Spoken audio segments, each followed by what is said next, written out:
Excellence, creating a coaching culture in your organization. I am a training and development professional of probably more than about 28 years by now. I'm also a certified executive coach for the last 6 years. And I've worked in various sectors such as airline, financial, healthcare, publishing, and all levels of municipalities, just to name a few. Today, my work focuses on leadership development programs, such as my coaching skills training program that I call Coaching Excellence, hence the title of our webinar today, but as well as coaching business leaders and their teams. With me today as well is Catherine McKernan of Path to Trust. That's who you received your email invitations for the webinar from, I would imagine. And Catherine will be our administrator today, and she's going to help us navigate any technical issues or questions that I might miss as we go along. So on that note, let's just cover a few logistics as we get started. If you need to adjust your audio settings, just click the audio settings button that you should see there. And we'll ask you today that if you have any questions or comments, that you use the Q&A box rather than the chat. So if you click Q&A, and it will open into a window that looks something like this. You can type in your question and then click send to let us know your comment or your question. So on that note, maybe what I can ask you to do in the Q&A field right now is just take a moment and let us know where you're participating from today. And I'm just going to open my Q&A box and just have a look and see where some people are. Okay. So we have quite a few people in Ontario, Vancouver, Hamilton, Guelph, Manitoba, Montreal. Awesome.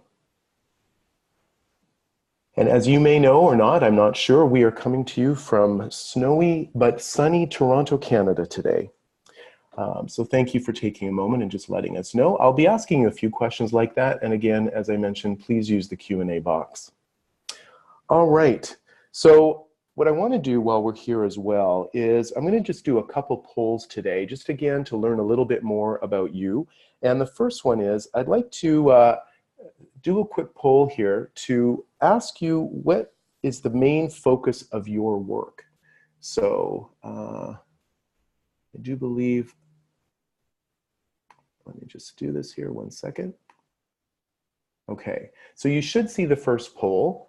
And I'd just like to know, what is the main focus that you would say your work is in? Are you in the learning and development area, human resources, and I do know those two overlap a lot, coaching, consulting, or if you don't feel you fit into any of those, just select other.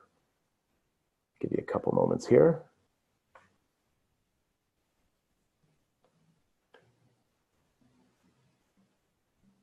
All right.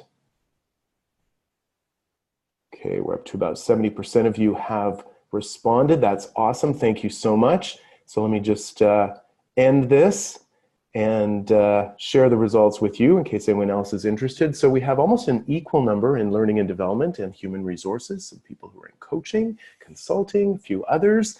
So that's awesome. Thank you. That helps me just understand who I've got listening today. So thank you for that. All right. So thank you, all of you, for taking time out of your busy day to be here. We have about 45 minutes or so, and I've got a lot of information that I want to share with you. So let's get started. So first of all, coaching culture. We've seen that term a lot in my observations. It seems to have gained a real significant recognition in the past, I'd say about 7 to 10 years. And as such, there are many definitions out there. The points that I like, that I've kind of chosen how I'd like to define coaching culture are these. A coaching culture is one that provides an active collaboration, trusting environment that supports growth and learning and increases performance. It's where both leaders and peers, and I think that's really key, and peers know when to shift from providing solutions to practicing powerful listening and asking the right questions to provoke thinking, build accountability, and drive ownership. And it's also where people are empowered and valued and open to being coached. So I like this definition, and as I said, if you look up that term, there's so many out there, but this is one that I have kind of based a lot of the work that I do around. So what do we need to do to get there? Well, Today I'm going to talk about it in terms of a gardening theme, if you will, because when I thought about creating a coaching culture, what we're also really doing is we're growing a coaching culture. And it's a real great metaphor for growing a garden. Because while you can't grow a thriving garden overnight, you also can't transform your culture overnight. And you know this. It takes significant pre-planning of what and where to plant the new seeds of the way of being. It takes a lot of hard work and focus to cultivate those new skills and mindsets. And it takes a lot of dedication for it to flourish and sustain itself going forward. So let me get an idea of where you're at with coaching in your organization. And I'm going to put out one more polling question. And this polling question asks you to please describe the choice, or pick the choice that best describes where you're at in your organization. So, do you have a thriving coaching culture? Are you cultivating your coaching culture right now? Are you just starting to plant the seeds for a coaching culture? Are you at the very beginning and you're just here looking for ideas? Or maybe you're sitting there thinking, what is coaching? So if you can let me know. Just one sec here. I didn't relaunch it. There we go. So pick the choice that best describes where you're at now with all of this. I love it. Right away someone said, what is coaching?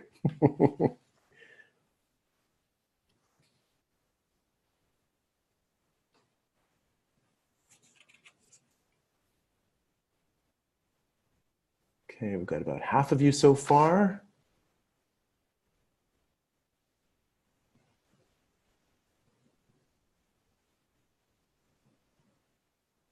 Okay, responses are starting to slow down, so I'm going to end this just to get an idea of where we're at. We're almost at 70%. Sorry if you didn't get a chance, but it's just for information. So sharing results. All right, so very few have a thriving coaching culture already. I would say the majority are somewhere in the middle, and a few of you are wondering what coaching is. Excellent. So hopefully you'll learn something from what we're going to talk about today. That's great. Thank you so much. All right, so I'm going to close that and go back to where we were. Okay, so what are we going to talk about today? Well, as I just mentioned, I'm going to put our agenda into these three sections, if you will: how to plant the seeds, how to cultivate this coaching culture, and then how to sustain it. And while this diagram may imply it's a linear process, it really isn't. I think all components are essential, they overlap, and they're woven throughout the whole process. So the first thing that I want to touch on is, what do we need to do to plant the seeds for this? And it's really all about communication and leadership commitment to the process. So I'm going to talk about that first. Then what do we do to cultivate this coaching culture? Here it's all about the coaching relationships that need to be built, the fundamental skills that need to be taught, and we're going to dig a little deeper into those today to give you an idea of some of the things that I do. And then finally, at the end, what do we need to do to sustain it? And I want to talk a little bit at the end just about how do we make it not just an event, and what are the things we might want to look for to make sure that we did actually get a return on our expectations for all this work that we've done.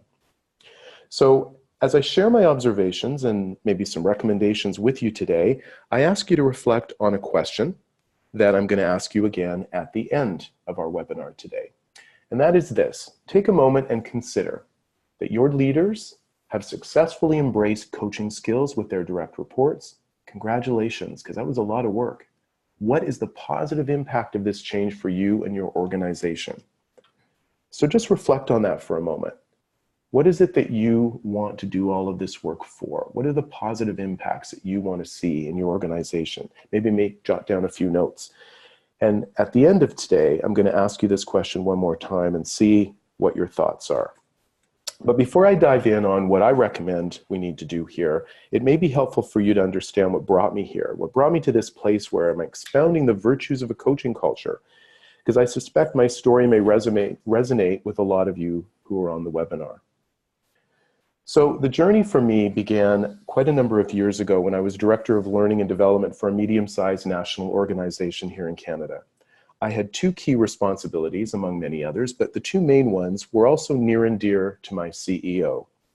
The first one was the annual employee engagement survey.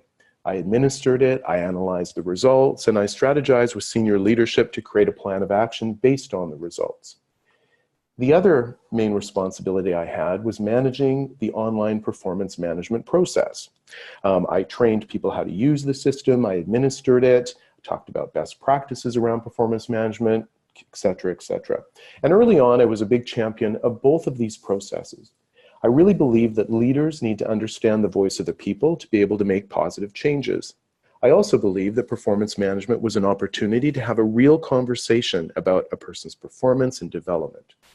But as time went on and through much feedback and observation, I just couldn't escape it.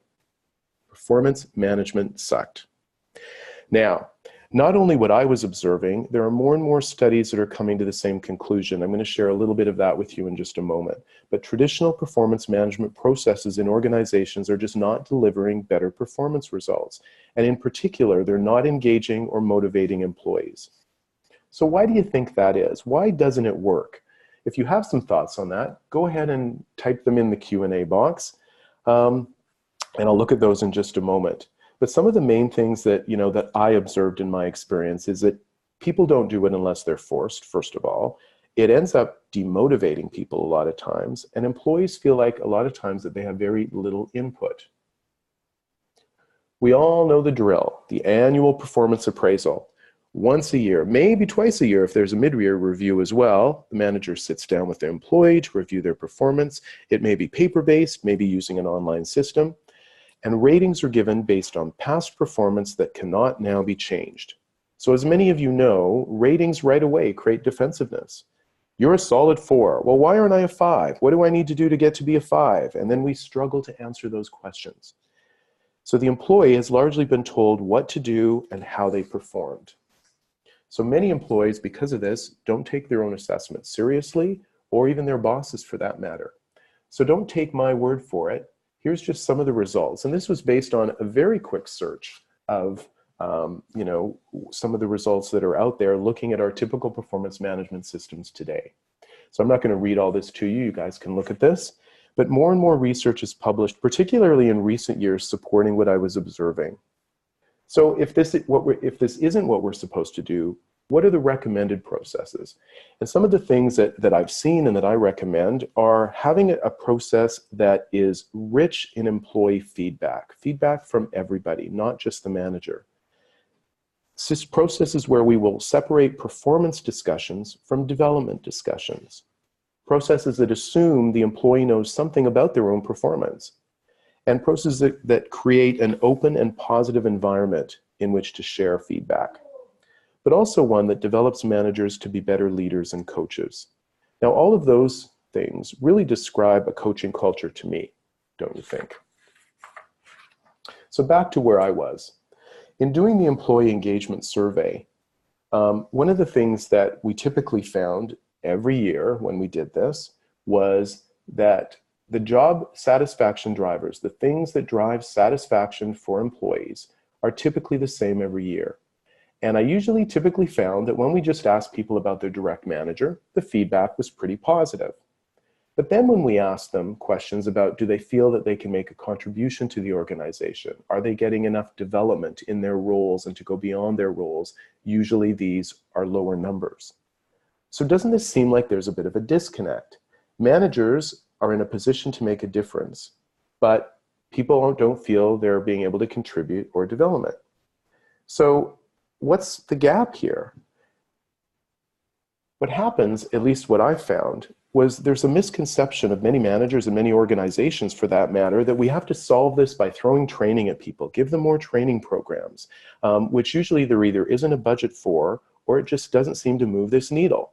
Now, I'm a huge proponent of training, obviously, in the work I do, but I think we're missing an opportunity here to develop our talent via a coach approach that really encourages employees to reach their full potential, allowing them to build awareness on their strengths and blind spots, allowing them to take more ownership and responsibility in the work they do. And all of this at the cost of a one-to-one coaching conversation. Now, I don't mean to imply just one, but obviously taking the time to have those conversations. And while this sounds simple, I frequently hear from managers that I see in every organization that they just don't have time for these one-on-one conversations. We're so busy today, we just don't have time. So all of this really made me believe it was time for a change. And I believed creating a coaching culture or growing a coaching culture was what was needed. So where do we start? We start by planting the seeds. And much of this that I'm going to talk about, everything we're going to talk about today isn't rocket science. It's things we know. But particularly these first two are really just change management best practices. I mean, communication is such a key to start with, and also having full leadership commitment for the process. So let's start with communication. And I'm just going to share some of the things that I've done, that may give some ideas or reinforce some of the things that you're already thinking. When we introduce significant changes into our companies, such as wanting to shift the culture, obviously the more communication, the better. So what I've observed makes a difference is starting with a real multifaceted approach. For example, in one very successful initiative that I was working with, we had the HR team begin communicating about the coach training program, its benefits, what to expect, and all of this happened months ahead of the launch. Our CEO mentioned it frequently in a monthly newsletter that they had, both prior and during the rollout of the program. And again, they reiterated many benefits to both individuals and the company as a whole whenever the topic would come up. Finally, we held information sessions, both in person and virtually, for all employees to get a preview of the program, to help them understand the wider expectation, and also to provide a forum where they could ask questions. And all of this was before any training was done whatsoever. In addition, the entire executive team supported this in both their words and their actions. So what did that look like? Now, to simply say the leadership needs to be committed is obvious, right? The program was fully sponsored and led by our entire executive leadership team. They had made a strategic decision to fully participate in the program first, and I think this is what really made a difference. They participated in every subsequent workshop afterwards. Now, not the entire team, but individuals from the executive team would come in at the beginning. They would talk about what a difference it made for them, and they would actually be coached for a few minutes in front of the groups. So it really showed their commitment and investment in this process because they recognized it was a significant investment. And so it was important to demonstrate this, that they walked the talk and tackled their own development at the same time. They also articulated a clear alignment of the coaching program with the company's vision. So there was no disconnect there. Everything was aligned. And finally, and this is a tough one, which I do fully appreciate, but they made the program mandatory for all people leaders. And that was whether they had direct reports, matrix reporting, or whether they were full-time or contract. Now, I have to really warn against the temptation here to only select the managers who need it. And I get calls like this all the time. We want you to work with this team and teach them coaching. Well, what about the rest?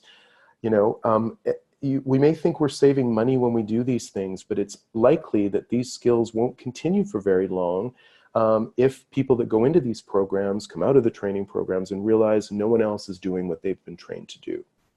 So if we can make it mandatory, at least highly encourage everybody to be a part of this is really the best.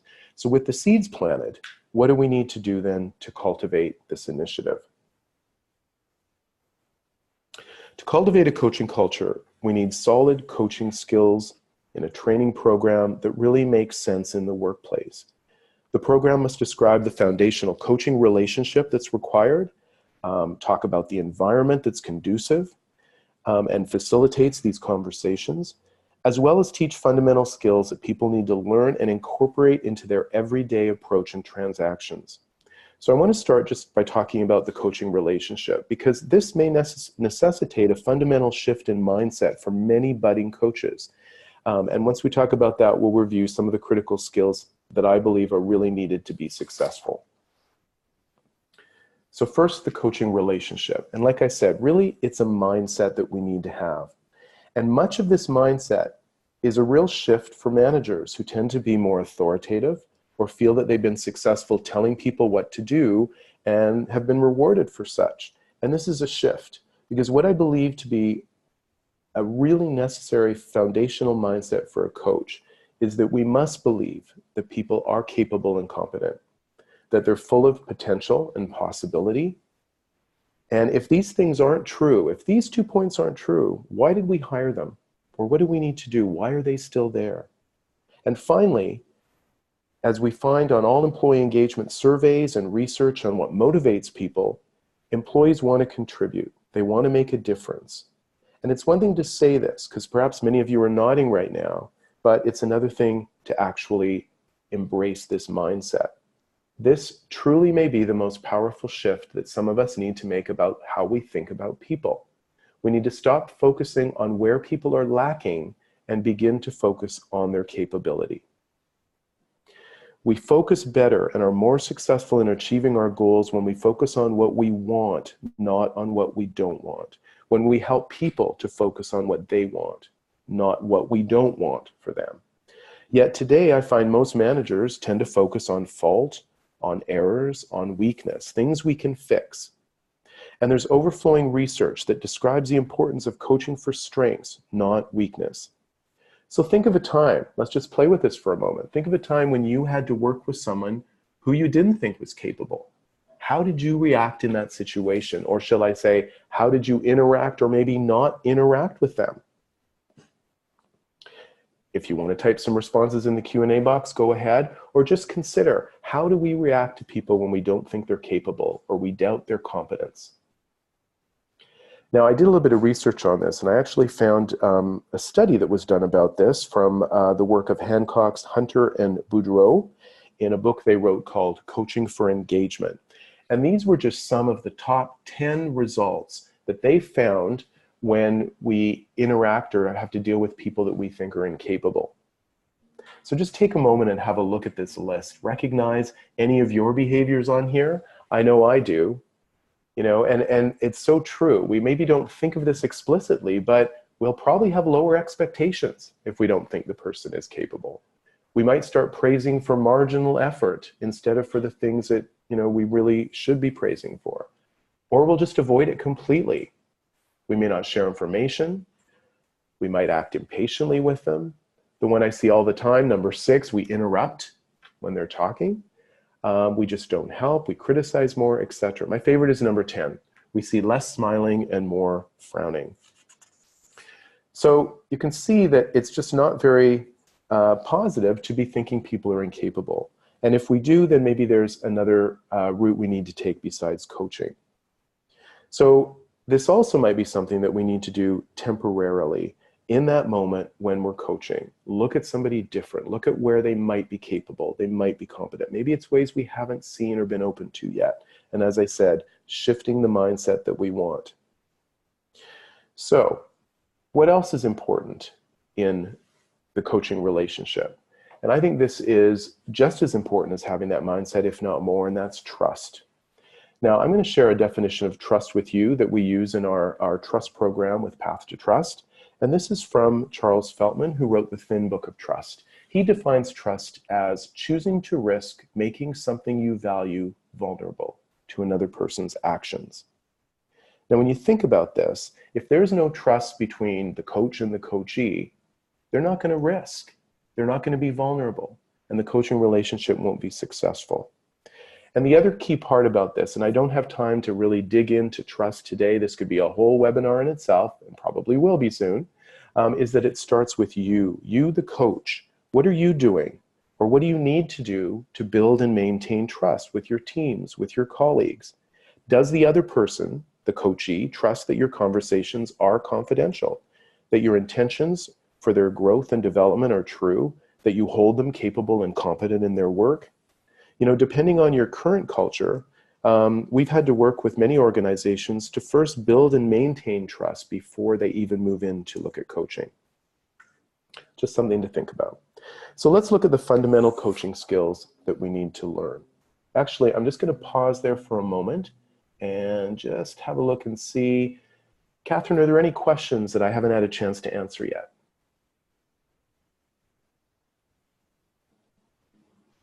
Sorry, yes, there's been a lot of great feedback coming on, and a lot has to do with trust. So it's funny that there's been a lot of comments back of lack of trust assignments. But I think you've answered them all. We often don't give them tasks, or we don't ask questions, again, similar to what is.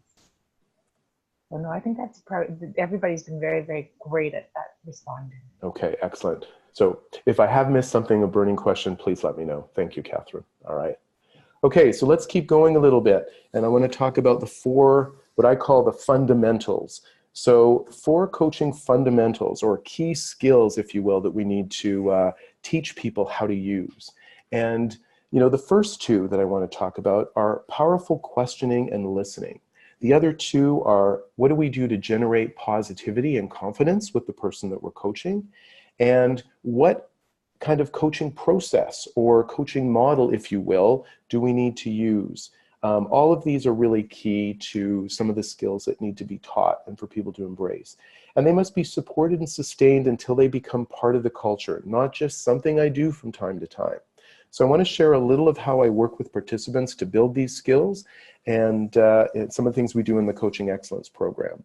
So the first I want to focus on are both powerful questioning and listening.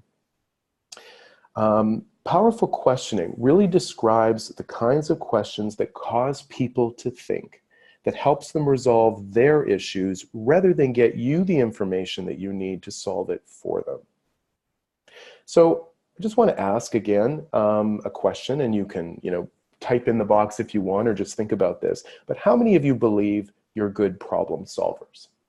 Now, when I ask this question at the beginning of any of these sessions, everybody puts up their hand. So I'm going to just assume that most of you are either saying yes, typing yes, that you're a good problem solver. Because we are, as human beings, we are natural problem solvers. We want to solve problems. And if you didn't know this already, what's fascinating is that our brains give us a feel-good chemical reward like dopamine when we solve problems. And it feels good to be right.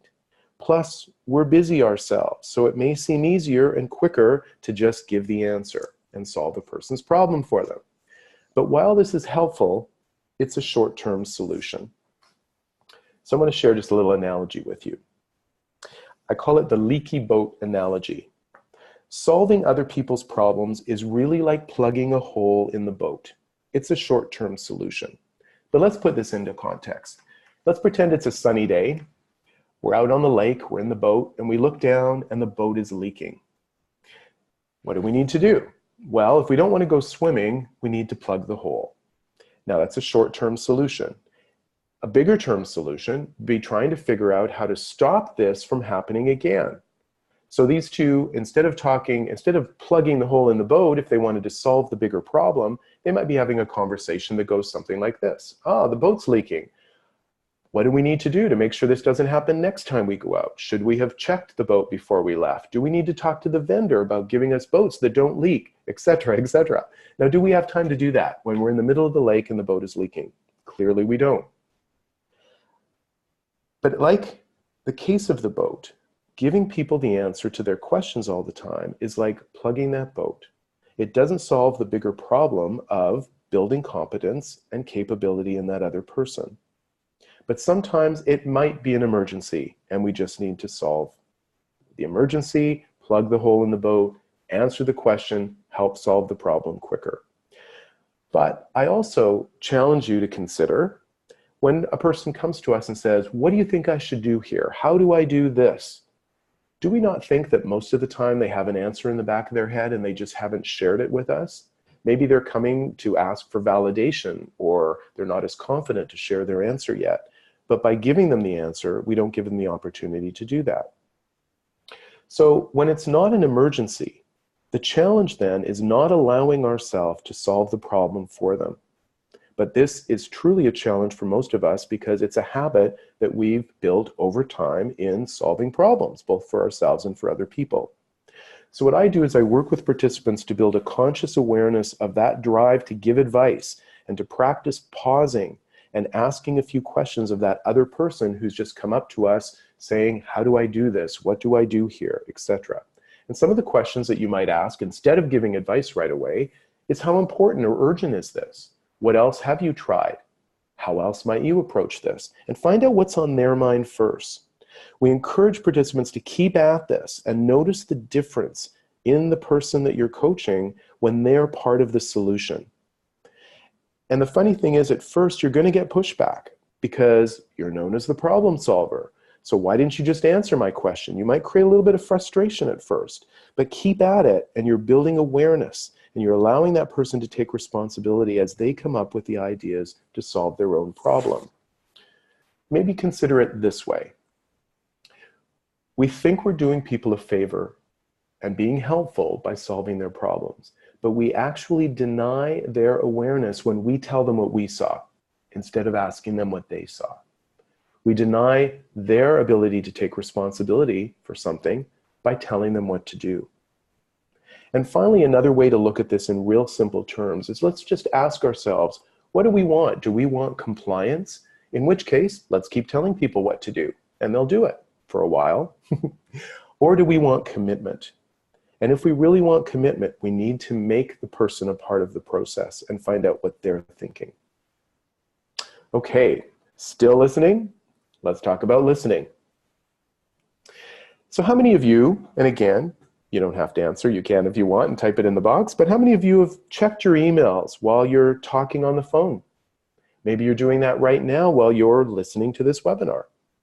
How many of you have been messaging with an employee or a colleague while you're supposed to be doing something else? How many of you have done that when that person is at your door saying, hey, have you got a moment? We all do this from time to time. And I'm sure that you'll all agree that to truly listen, we need to focus our attention on the person. What are they saying? And when we're coaching, what are they not saying? Listening beyond the words that we hear. As a coach, we need to listen for their strengths, their talents, their greatness, especially when they can't see it for themselves. We need to listen for context. We need to listen for what their beliefs are, their thoughts, their values, their commitments. And these things are things we hear, but they're not being said in the words. It takes a lot of focus and a lot of skill. So let's just practice in a real simple way. I'm going to give you a few statements, and I want you to listen powerfully in this way and tell me what might be the value or the commitment of the person who is making some of these complaints. So here's a typical complaint that I'll bet most of you have heard in the workplace. Maybe you've even said it. I know I have. We always waste so much time in meetings. What might be this person's value or commitment that is being expressed behind this complaint? Well, we'll do the first one here together. I'll help you. Can you hear a commitment to effective meetings? Maybe a value of having better communication or being more efficient. Here's another one. And feel free to type your answers in the Q&A box if you want. You've rebooked our appointment 3 times this week. Again, maybe a typical complaint because we're so busy we get rebooked. But what is this person's value or commitment behind this complaint? Do you hear a commitment about collaboration, being seen, being heard, feeling understood? And finally, one more. They didn't even notice the level of detail I captured in the report. What is the value or commitment here? Now you might say detail, but if we listen deeper, it could be the commitment to quality, to thoroughness, to recognition, to hard work. So we want to listen behind just the words. And I use complaints as an example because it's so easy to dismiss a complaint or the complainer. We even put judgment words on it. There's that complainer again, and we don't really listen to them. But if we listen carefully, we're going to hear so much more because there's always a value there. There's always a commitment to something else when we complain about something. So that's just one example of some of the things we talk about on how to really focus and heighten your listening into something more powerful. So we want to listen for something beyond the words, not just what they're saying. All right. Let's move on to the last 2, generating positivity and confidence and a coaching process to use. Now I'm going to talk about these only briefly. To generate positivity and build confidence, we already said listening for values and commitments. And once we hear those things, we have an opportunity to acknowledge them back to that person. I really hear that compassion in your voice. I hear that commitment to efficiency in how you do your work. And we want to acknowledge these things clearly and specifically. We want to give people feedback on their performance. And the 3-to-1, you might have heard this before, but a lot of research shows that feedback needs to be in a ratio of 3-to-1 of positive to constructive feedback. So more positive than constructive. And 3-to-1 is a minimum. I've heard everything from 3-to-1 to 5-to-1. And really what I tell people is don't get stuck on a number. just try to give more positive feedback than you do constructive. And this aligns back to what I talked about earlier, right? Focus on capability rather than where somebody is lacking. Focus on strength rather than weakness. So giving positive feedback and acknowledgement to people's performance and behaviors supports just that. It generates positivity, it builds confidence in their work. Finally, we need to learn how to use all of these powerful coaching skills, which, as you can see, are really just heightened communication skills. And we need to use these with an intentional coaching process so that it's not just a great conversation we have with people, that it has a beginning, a middle, and an end that creates some sort of commitment to action, to moving things forward. Now, there are many coaching models out there, as most of you know. The one that I like to use in the program that we have is the GROW model. And this was developed by Sir John Whitmore because it's a language that fits really well into the business world. It's simple, but it's effective. It's easy to use. We start with understanding what the goal is, really getting clear on the goal for the coaching. We identify the reality of the situation, which is asking questions about everything a person has tried, resources available, what's worked, what hasn't worked, etc. We then explore options, which brings in new ideas, new ways of doing things, gets the other person to come up with something that maybe they hadn't thought of yet to try. And finally, the W could be way forward, or I've seen what's next, but regardless, it's what is the next step that that person is going to take. And the GROW model is just such a great coaching model to use in the workplace for easy understanding of the coaches using it, but also as a process for everybody to get involved in the coaching process. So those are the 4 coaching fundamentals. I'm just going to pause again and defer to my colleague, Catherine. Are there any questions that we need to answer at this point?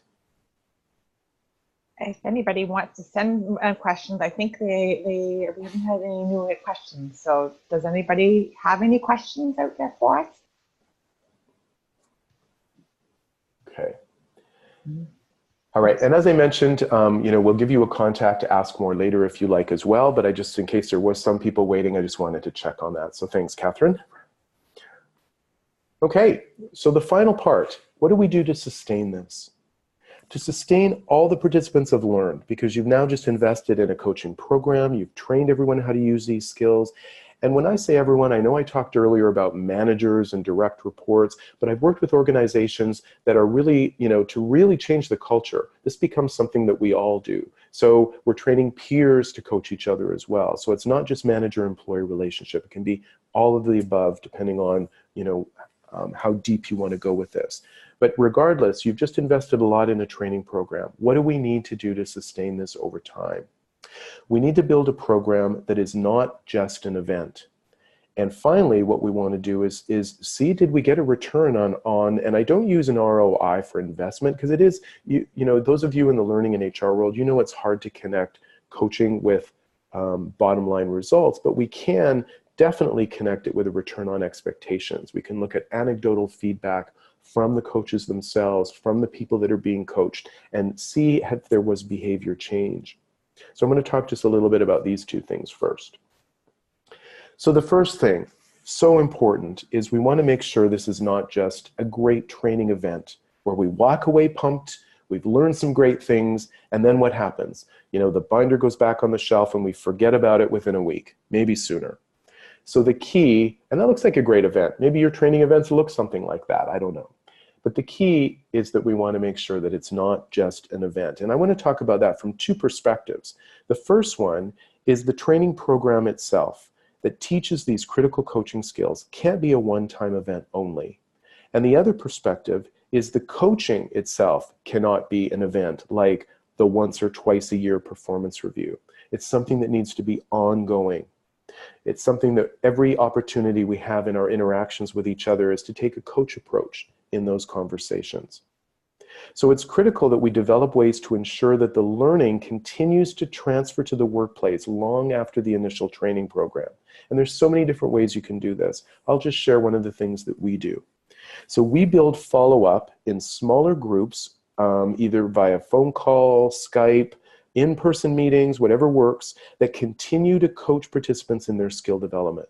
We focus on one of those fundamental skills that I talked about earlier between each call or meeting, And then we discuss successes and challenges within those small groups after the fact. So I do this 4 times over 4 months following the initial one-day workshop, so that we're working with people up to 5 months at a time to really help them practice these skills and make sure that they are transferring to the workplace. One of the things that we say to people to really imply that this is an event is kind of a gym metaphor, is that, okay, I'm going to be your personal trainer and we've just begun a 4 to 6 month journey together to improve your skills. The last part is a return on expectations. After participation in the program, we need to determine if there really has indeed been behavior change. And I recommend a really simple way to do this is using a pre and post program survey, and surveying both coaches and those being coached. So this way, you get not only self-assessed feedback of the coach to say, you know, what's worked for me, what have I learned, how am I different as a coach now than when I started? And also to get feedback from all of those directly experiencing this change in the person who's coaching them, as well as the impact on their own behavior. So there's a number of questions that we can ask both the coaches and the coachees to determine what change they've actually seen and are experiencing. Because we know that positive behavior change leads to a positive bottom line. So I want to revisit the question that I asked you at the beginning of our time today. After all your efforts to do all of this work in your organization, what are the positive impacts that you are seeing after planting, cultivating, and sustaining a coaching culture in your organization?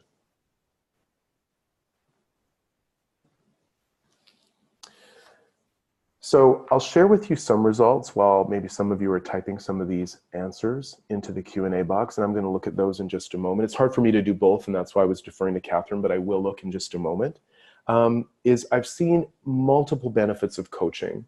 So I want to show you a list of things that both I have observed, but also some of the research I've done, again, going back to John Whitmore's work, that there are so many multiple benefits, and this is just a tiny bit that I've observed, that we do see an improved performance and productivity of our people. We see an increase in employee development. It's an opportunity to help enhance learning, better relationships. One of the comments I get all the time from managers is that I'm having deeper and more quality conversations with my team than I've ever had before. Isn't that wonderful? It improves the quality of work life. It elicits more creative ideas because we're asking people, what do they think? What ideas do they have? Maybe they've never been asked that question before. And so because of that, it's going to reveal a lot of hidden skills and resources that we may not even know people had. And finally, employees assume more responsibility and accountability. And I've said this a few times, but the benefit of that is, hey, guess what? Now there's more time for the manager, because the managers aren't just being problem solvers all the time. They can focus on the things that they've been trying to get to. And overall, we see an increase in motivation, in flexibility, and adaptability of our people. So as I said, these are not only ones I observed, some of them are right from the research as well of John Whitmore's work, and I encourage you to look him up if you haven't as well. So in summary, I shared with you what specifically took me on this journey and led me to where I am today, a true believer in the power of coaching. And we walk through what I believe are 6 essentials that are critical to growing a true coaching culture in your organization. So I hope you've garnered at least one nugget that you can take away to begin or maybe continue working on your own culture transformation. And I realize that this is a pretty high-level look at things, so I do encourage you to let us know what questions that you may have. You can email myself